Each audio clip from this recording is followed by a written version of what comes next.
दिवसांपासून लातूर जिल्ह्यातील औसा तालुक्यात अतिवृष्टी होते आणि यामुळे तेरणा नदीला आलेल्या महापुरामुळे उजनी गावातील जिल्हा परिषदेच्या शाळेत पाणी शिरल्यामुळे प्रचंड नुकसान झालंय। शाळेच्या इमारतीसह साहित्याचं आणि पोषण आहाराचं मोठ्या प्रमाणात नुकसान झालंय।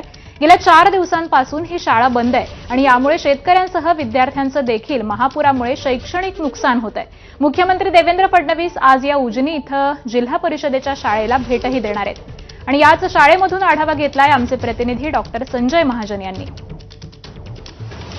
सध्या मी उजनीच्या या जिल्हा परिषद शाळेत आहेत आणि समोर जर का बघितलं तर या उजनी शाळेच्या परिसरात किती मोठ्या प्रमाणात बाजूलाच वाहत असलेल्या तेरणा नदीचा पूर शिरलेला होता। आपण समोर जर लेव्हल बघितली तर या शाळेच्या परिसरात जवळपास 5 ते 7 फूट पाणी होतं आणि त्यामुळे या शाळेच्या वर्गखोल्यांचंही नुकसान झालेलं आहे। शाळेच्या परिसरात आपण बघू शकतो अद्यापही चिखल आहे आणि गेल्या 4 दिवसापासून ही शाळा बंद आहे आणि त्यामुळे विद्यार्थ्यांचंही या पुरामुळे आणि या पावसामुळे खरं तर शैक्षणिक नुकसान होत आहे। विद्यार्थ्यांना या ठिकाणी सकस असा आहार दिला जातो। या ज्या किचन रूमची स्वयंपाकघराची जर आपण सध्या परिस्थिती बघितली तर सर्व या पुरामुळे अस्तव्यस्त झालेलं आहे। आतमध्ये जर बघितलं तर भांडी सुद्धा काही वाहून गेलेली आहेत। दादा काय म्हणाल, कशी परिस्थिती होती त्या दिवशी आणि यामुळे विद्यार्थ्यांचं कसं नुकसान होत आहे? आता परिस्थिती सांगायचं म्हटलं तर सर, या परिसरामध्ये आपण उभे आहोत त्या ठिकाणी माझ्या लेवलपर्यंत पाणी होतं। माझ्या लेवलपर्यंत पाणी गेटमधून पाणी वाहत होतं, त्यामुळे या ठिकाणची शाळा बंद ठेवावी लागली आणि शाळा बंद ठेवून या ठिकाणी खरोखरच एवढा आसमानी संकट या परिसरामध्ये आलेला आहे। या संकटाची भीती विद्यार्थ्यांच्याही शैक्षणिक अभ्यासावर सुद्धा परिणाम झालेला आहे आणि शेतकरी सांगायचं म्हणलं तर सर, शेतकरी हतबल झालेला आहे। शेतकऱ्यांचं अतोनात नुकसान झालेलं आहे। या नुकसानीनं शेतकरी या वर्षी तरी दिवाळी साजरी करेल का नाही याची अपेक्षा या ठिकाणी कमीच आहे। शालेय पोषण आहार करतो आम्ही।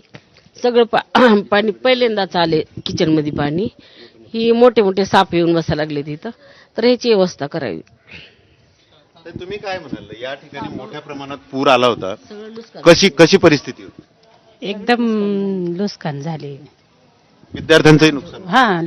नुकसान झाले विद्यार्थी, तांदूळ बी नुकसान, सगळं स्वच्छता होतं, सगळं खराब होऊन गेलं। शेतकऱ्यांचं तर नुकसान आहेच, व्यापाऱ्यांचंही नुकसान आहे। मात्र या पुरामुळे आणि या संकटामुळे विद्यार्थ्यांचंही मोठ्या प्रमाणात शैक्षणिक नुकसान होत आहे। कॅमेरामन शांतारामसह डॉक्टर संजय महाजन, एबीपी माझा, उजनी, लातूर। लातूर जिल्ह्यातील औसा तालुक्यामध्ये प्रचंड अतिवृष्टी झाल्यामुळे तेरणा नदीला महापूर आला आणि यामुळे उजनी गावातील मुख्य बाजारपेठ तेरणा नदीचं पाणी शिरल्यामुळे कोट्यावधी रुपयांचं नुकसान झालंय। अनेक दुकानांमध्ये अद्यापही पाणी आहे आणि त्यामुळे हे व्यापारी हवालदिल झालेत। आज मुख्यमंत्री या बाजारपेठेला भेट देऊन पाहणी करणार आहेत। उजनी शहरातील बाजारपेठेतील या व्यापाऱ्यांना काय वाटतं जाणून घेऊया आमचे प्रतिनिधी डॉक्टर संजय महाजन यांनी त्यांच्याशी संवाद साधलाय। परिस्थिती मुलकाचे नुकसान झाले आहे, याल ते बघायला जर आमदार साहेबाला मुख्यमंत्र्याला इथे येऊन बघा म्हणावं। स्वतः मुख्यमंत्री येत आहेत थोड्या वेळात, काय मागणार? येऊन त्यांना बघा म्हणावं। मतदानाच्या टायमाला आमच्या दारोदार हिंडती ती, हाता पाया पडत सगळ्याच्या, मग तसं आमची काय हाल आहे ते आमचं बघावं, काय आहे ते आम्हाला नुकसान भरपाई द्यावी। किती नुकसान झाले? टेबल खुर्ची असं नाही ते 10-12 हजाराचे नुकसान झाले, 10-15 हजार। पण नुकसान भरपाई द्यावी। प्रचंड नुकसान झाले, दुकानामध्ये 10-10 फूट पाणी होतं कमीत कमी।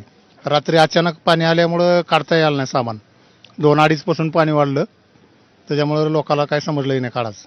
शाळेमध्ये 8-10 फूट पाणी होतं, अजून 4-5 दिवस चालू होत नाही शाळा, एवढी घाण झाली शाळा। पण बंदोबस्त काय झाला पाहिजे, नदीला भिंत बांधून संरक्षण देऊन या व्यापाऱ्याचं नुकसान टाळलं पाहिजे, यांचं त्याच्यावरच अवलंबून आहे सगळं काय। 55 वर्ष वय आहे, आजपर्यंत एवढा पाऊस कधीही झालेला नव्हता। याच्या अगोदर या वर्षी एवढा पाऊस झाला, मे पासून पाऊस आहे। इकडे शेतकऱ्याला जाता येत नाही। सोयाबीन उडीद जागेवर उगवत आहे, सोयाबीनच्या शेंगा जागेवरच मोठ फुटत आहे त्याला। पंजाब राज्य सरकारनं हेक्टरी 50,000 रुपये डिक्लेअर केले आहेत तिथल्या शेतकऱ्याला मदत। त्या पद्धतीवर इथं महाराष्ट्रातल्या राज्य सरकारनं हेक्टरी 50,000 मदत द्यावी अशी आमची अपेक्षा आहे शेतकऱ्यांची। मराठवाड्याची ओळख दुष्काळवाडा अशी असली तरी सध्याच्या पावसामुळे हे चित्र बदललंय। मराठवाड्यामध्ये ढगफुटी सदृश पावसामुळे ओल्या दुष्काळाची परिस्थिती ही निर्माण झाली आहे। सोलापूरच्या माढ्यातील निमगावामध्ये 50 ते 60 घरांमध्ये पाणी शिरलंय। निमगावातील शिंदे कुटुंबियांच्या घरामध्ये अशीच स्थिती आहे। गॅस सिलेंडर, फ्रीज आणि भांड्यांसह घरातील साहित्य हे पाण्यामध्ये तरंगतंय आणि हेच पाहून वयोवृद्ध दाम्पत्याच्या डोळ्यातून देखील अश्रूंच्या धारा वाहू लागल्या.